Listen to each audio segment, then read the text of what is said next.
bizden sonra doğanlara.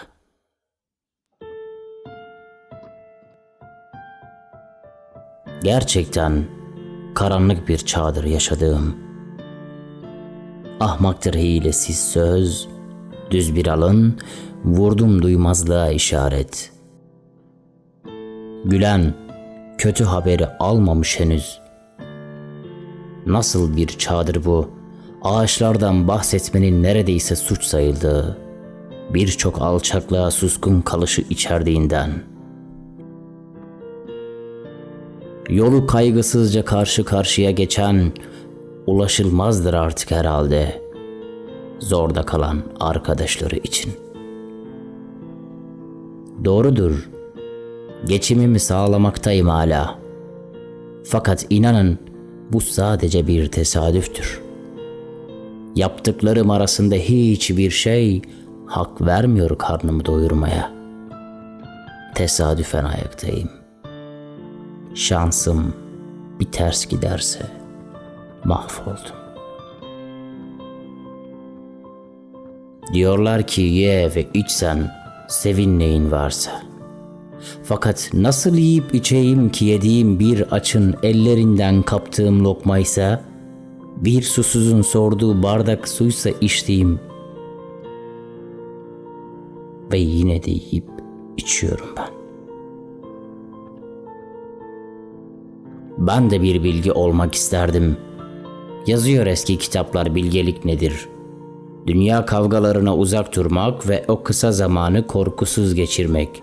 Şiddete başvurmadan hem kötülüğe iyilikle karşılık vermek. Düşlerini gerçekleştirmek değil, unutmak bilgelik olarak kabul ediliyor. Tüm bunları yapamıyorum. Gerçekten karanlık bir çağdır yaşadığım. Kargaşalık döneminde geldim şehirlere, açlığın hüküm sürdüğünde. Girdim insanlar arasına isyan döneminde ve öfkelendim onlarla birlikte. Böyle geçti zamanım, yeryüzünde verilmiş bana. Savaşlar ortasında yedim ekmeğimi, katiller arasında yattım uykuya. Özensiz yaklaştım aşka ve doğayı sabırsızlıkla izledim. Böyle geçti zamanım, yeryüzünde verilmiş bana. Yollar bataklığa gidiyordu zamanımda. Cellada bildiriyordu beni konuştuğum dil. Çok değildi yapabileceklerim, fakat iktidardakiler daha güvende hissediyorlardı kendilerini bensiz. Ümit ediyordum.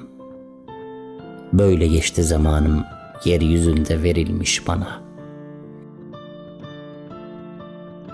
Battığımız dalgalardan yükselecek olan sizler, zaaflarımızdan söz ederken unutmayın, karanlık çağda sizlerin kurtulmuş olduğu. Yürüdük ya papuçlardan çok ülke değiştirerek, sınıf savaşlarının ortasında çaresiz, haksızlığın olup öfkenin olmadığı yerde. Biliyoruz halbuki aşağılıklara duyulan nefret de bozar şeklini yüzün. Kısar sesi haksızlık karşısındaki öfke de. Güler yüzlülüğe ortam hazırlamak istemiş bizler, güler yüzlü olamadık kendimiz. Sizler fakat geldiğinde vakit, insanın yardımcısı olduğu zaman hatırlayın hoşgörüyle bizi. Hatırlayın hoşgörüyle bizi. Bizi hatırlayın hoşgörüyle. Bizden sonra doğacak olan sizler. Hatırlayın bizi.